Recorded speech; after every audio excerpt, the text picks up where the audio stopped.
জামাই থাকতেও সংসারে এখন আমি একা একা একাই সারাটা দিন পার করতে হয়। কি অবস্থা সবার, নতুন একটি ব্লগ নিয়ে চলে আসলাম। সকালে ঘুম থেকে উঠে এত পরিমাণে খারাপ লাগতেছিল কি বলবো, বসে বসে টুকটুক করে এক গ্লাস পানি খেয়ে নিলাম। আর এত পরিমাণে ঘুম পাইতেছিল, কিন্তু আর ঘুমাইলে তো হবে না, এখন একটু নাস্তা করতে হবে। তো চলে গেলাম নাস্তা বানাইতে। নাস্তায় সেরকম কিছু করব না, ফ্রোজেন রুটি ছিল, সেই রুটিটাই ভেজে নিব। ওই যে বললাম, একা একা একা একা সেরকম কিছু করতেও মন চায় না। আর সাথে একটু ডিম ভেজে নিব, ওইটাই আমার সকালে নাস্তা হয়ে যাবে। আর কেন জানো না, একা একা থাকলে কোনো কিছু খেতেও মন চায় না। তো নাস্তা তো বানানো হয়ে গেছে, এখন টুকটুক করে খেয়ে নিলাম। আর প্রচুর ক্ষুধাও পাইছিল আমার। নাস্তা করতে করতে ভাবতেছিলাম যে আজকে কি রান্না করব, কারণ রান্না বান্না করতে তো ভালো লাগে না, আজকে রান্না বান্না ফাঁকিও দেওয়া যাবে না। কারণ সকালবেলা জামাই বাজার করে দিয়ে গেছে আর বলে গেছে আজকে দুপুরে তোমার রান্না করে খেতেই হবে। দুপুরে রান্না না করলে সে অনেক রাগ করবে। তার কথা চিন্তা করে ভাবলাম আজকে রান্না করতে হবে, না হলে রাতে এসে অনেক রাগ করবে। তো এখানে কয়েক রকমের সবজিগুলো সুন্দর করে আমি গুছিয়ে রাখলাম, এগুলো ফ্রিজে রেখে দিব। আর আজকে একটু ভেন্ডি ভাজি করব, এর জন্য প্রথমে আমি ভেন্ডিটা কেটে নিতেছি। এক পদ দিয়ে তো আর হবে না, ভাবলাম ভেন্ডি ভাজির সাথে একটু চিংড়ি মাছ রান্না করব, চিংড়ি মাছ দিয়ে আলু দিয়ে ভাজি করব।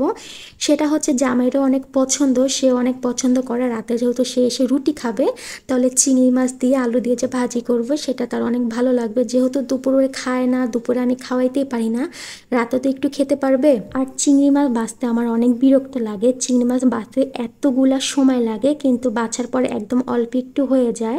মানে এর জন্য আমার চিংড়ি মাছ বাছতে অনেক বিরক্ত লাগে। আর চিংড়ি মাছ পরিষ্কার করতে যায় হাতে কাটা ফুটে গেছে, মানে এটা কোনো কথা? আর কোনো মাছ না, কাটা ফুটে গেছে, তাও আবার চিংড়ি মাছে। আর এদিকে পেঁয়াজ কাটতে যাওয়া তো আমার অবস্থা খারাপ, মানে আমাদের মেয়েদের তো একটাই কষ্ট, পেঁয়াজ বিনা কষ্টে কাদায় দেয় আমাদের। কাটাকাটি শেষ, এখন রান্না করতে চলে আসছি। তো ভাবলাম প্রথমে ভেন্ডি ভাজিটা বসাই দেই, এটা বসাইয়া অন্য চুলা উঠাই দিব, তারপরে আমি চিংড়ি মাছটা রান্না করব। আচ্ছা, ওই যে শুরুতেই বললাম না জামাই থাকতেও সংসারে আমি একা, এ কথাটা বলার কারণ সারাটা দিন বাসা আমি একা একাই থাকি, সে সেই সকালে চলে যায় আর আসে রাতে।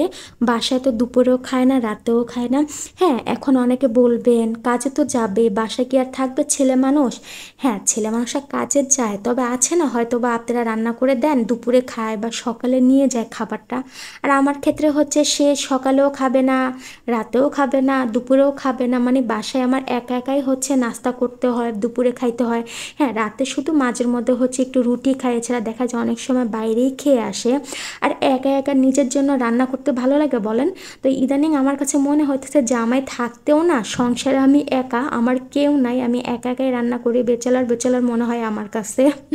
যাই হোক, আজকের ভিডিওটি এই পর্যন্তই। সবাই ভালো থাকবেন আর আমার জন্য দোয়া করবেন। ভিডিওটি ভালো লাগলে শেয়ার করে দিবেন, লাইক করে দিবেন। আল্লাহ হাফেজ।